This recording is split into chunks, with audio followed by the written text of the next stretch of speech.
ఉన్నారు. ఆయన కూర్చొని నేను బక్షినాయక్ గారిని కూర్చొని ఇద్దరు కూడా వారికి కూడా హృదయపూర్వకంగా స్వాగతం. మొన్ననే చేరిన బక్షినాయక్ గారికి కూడా కాంగ్రెస్ పార్టీ నుంచి చేరినారు, వారికి కూడా స్వాగతం.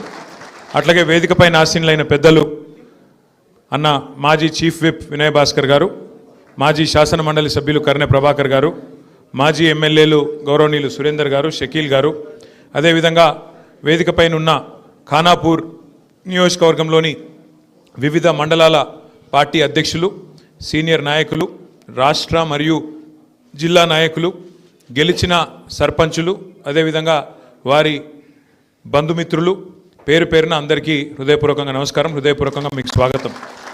సో నాకు జాన్సన్ ఏం చెప్పిండంటే 12 గంటల వరకు వస్తారు మా వాళ్ళు అన్నాడు.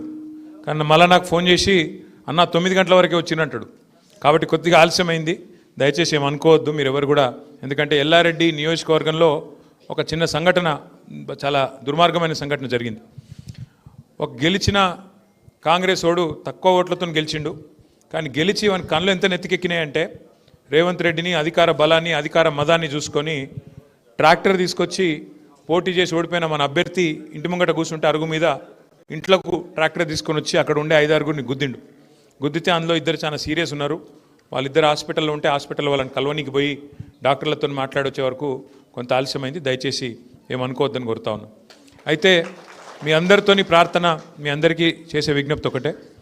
2001వ సంవత్సరంలో ఆనాడు పార్టీ పుట్టిన కొత్తలోనే మరి మొట్టమొదలు వచ్చిన ఎన్నికలు పల్లె ఎన్నికలు, పంచాయతీ ఎన్నికలు.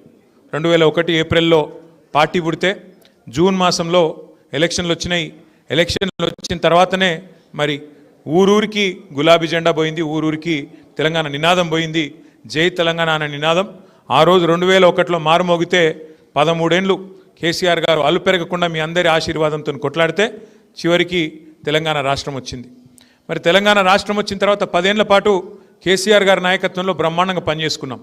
నిజానికి ఖానాపూర్కి ఒక మంచి, మనకు పార్టీతో మంచి అనుబంధం ఉంది. మొదటి నుంచి 2001 నుంచి కూడా అనుబంధం అట్లే కొనసాగింది.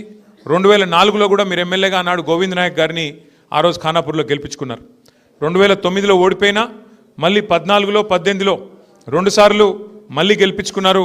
ఇప్పటికి 5 సార్లు పార్టీ పుట్టిన తర్వాత ఎన్నికలు జరిగితే 3 సార్లు ఖానాపూర్లో గులాబీ జెండా ఎగిరేసినారు.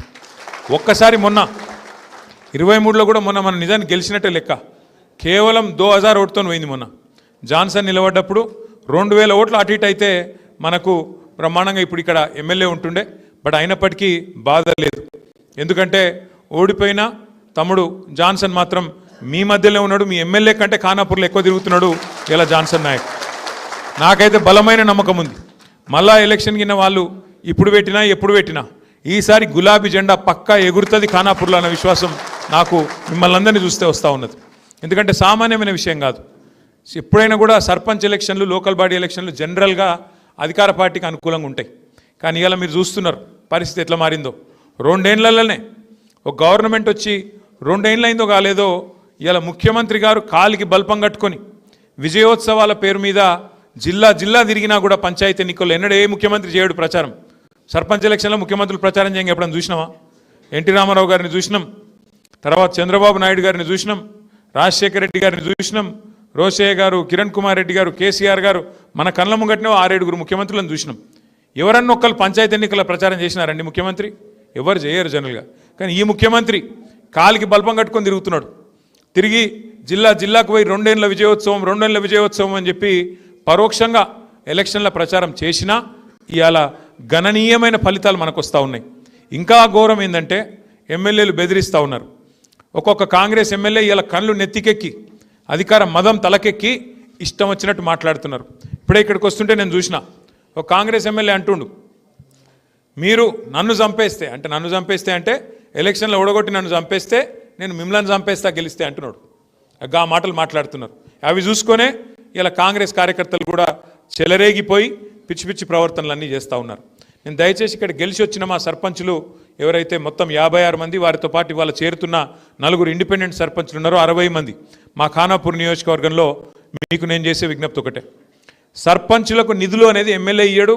సర్పంచులకు నిధులు అనేది ఎవరో దాన ధర్మాల మీదనో వాళ్ళ ఇష్టాల మీద ఉండదు. మీకు ఒక విషయం అవగాహన ఉండాలి. అవగాహన ఏముండాలి అంటే భారతదేశంలో మనకు 5 అంచెల్లో ప్రభుత్వాలు ఉన్నాయి, 5 స్థాయిల్లో ప్రభుత్వాలు ఉన్నాయి.